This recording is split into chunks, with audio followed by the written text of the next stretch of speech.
So I bought the cheapest Black Bay 58 on Chrono24 and I immediately regret it.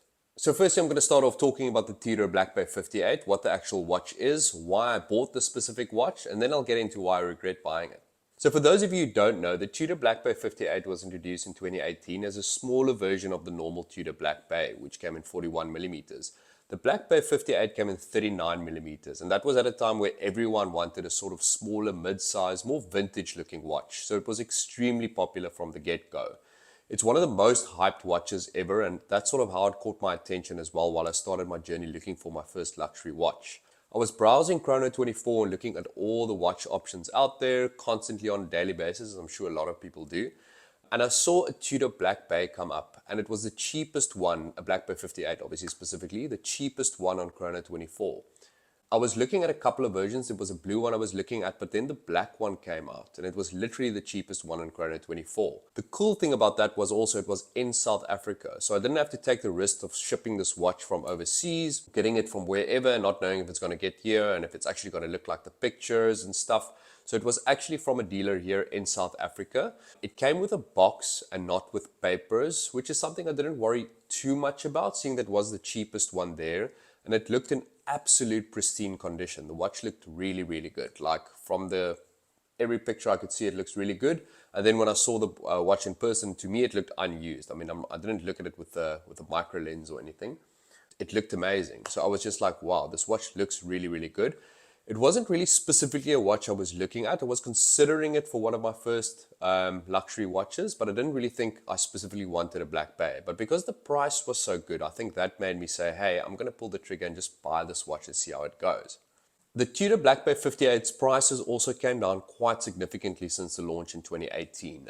You can buy a new one now for around $4,500. This one I picked up for $2,400, which I think is a really, really good price for the watch, given everything that it offers. I mean, it's COSC certified, 200 meters of water resistance. It's Rolex's little brother or baby brother or whatever you want to call it, which I don't think is a bad thing. Even people like call it the poor man's Rolex. I think that's actually a good thing to be compared to the best watch pretty much out there. So that's definitely not a bad thing in my opinion. So I could pick it up for this really, really good price, and I thought I might as well go ahead. Like, even if I don't like the watch down the line, I can just sell it. And I'll get into why I immediately regretted buying the watch a little bit later in this video. So some of my main reasons for buying this watch, obviously the price of the watch. It was a really, really good price. Like I said, the best price one on Chrono24, and it was based in South Africa, which made the decision for me a lot easier. It's also a cool retro looking watch, which I liked. The 39mm for my wrist size, I think is the perfect size watch. So I thought, geez, I can't go wrong with that. There's a lot of hype on YouTube on this watch as well. I think I definitely fell for some of the hype. I was looking at YouTube videos of this watch, and there's tons and tons and hours of footage you can actually go for looking at this watch. And that definitely helped me to lean into and eventually buying this watch as well. So that was definitely a factor. So getting back to why I regret buying the watch immediately. So after I did the transaction and I spent that money on a watch, I thought immediately, what did I just do? Did I just spend all of this money? And to me, that's a lot of money on a watch. Like, do I even like watches? I've never owned a luxury watch before. So I'm like, am I just getting into this hobby for the wrong reasons? Like, what am I doing? Was I just brainwashed by YouTube or algorithm or something? Like, that was my first thought. So I'm like, what the hell did I do? Then I just remembered, cool, I can sell this watch. If I don't like it, I should be able to get more or less the same amount that I spent on the watch. So that sort of put me at ease, like, after that. And I thought, cool.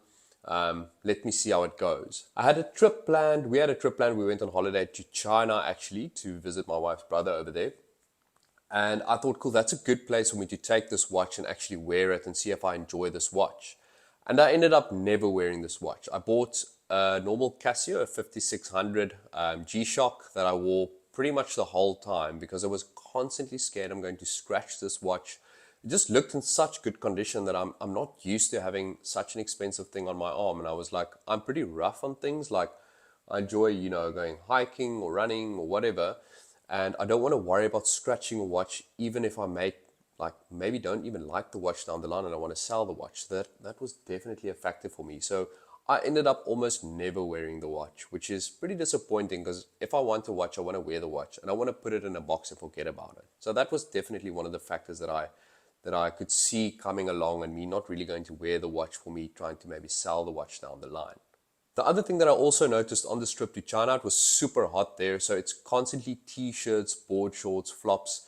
And I found the watch didn't really work with super casual style. So that might just be me in my mind thinking like, I can't pull this watch off. But to me, it looked a little bit more, I don't know, fancy, if I can use that word, or a little bit more formal in a sense. Like t-shirt, flip-flops, and a board short, that watch like didn't really work for me. I think the blue one might be a little bit better there, but that black one with the rose gold and everything, I think it felt a little bit out of place, like when I tried to wear it, and that's also one of the main reasons I never ended up wearing it on the trip.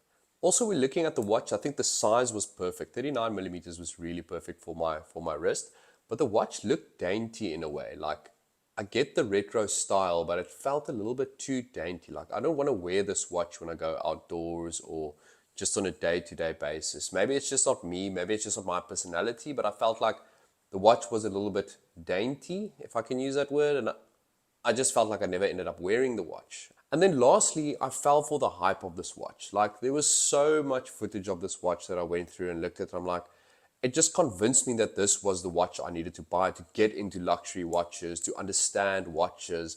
And I still don't really understand watches, to be completely honest. But like, that was sort of what I learned from looking at all of this footage. Is like, this is the watch that you can buy. You won't regret it. It's timeless style and stuff. And then when I bought it, I'm like, I think I fell for the hype. Like I definitely fell for the hype. And I can completely understand how people love this watch and wear this watch on a daily basis. It's just not my style. It just didn't fit with my lifestyle. It's not really what I'm looking for in a watch. And I only understood that after I made the purchase, which is sad, but unfortunately that's true. And I think that happens to a lot of people probably. So next steps for me is obviously looking at a replacement watch. What's the next thing that I can get and what do I like?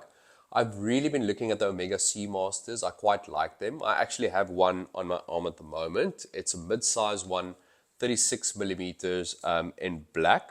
I think it's a little bit small for my wrist, so I'm just testing this watch at the moment. The dealer who I bought it from had a 41 millimeters, which actually didn't look that big on my wrist. I was thinking that's going to look like too oversized or whatever. This 36 looks a little bit too small on my wrist, so I might be looking at something along the lines of a little bit bigger, like the 41, like I just said. But yeah, I hope you like this video, and I hope you can learn something from it and see, like, if you're buying your first watch, don't fall for the hype like I did. I'm sure it's going to happen to a lot of people, but yes, I hope you enjoyed the video. If you have not done so yet, please subscribe, please like this video. I would really appreciate it so I can put out some more videos like this. Cheers.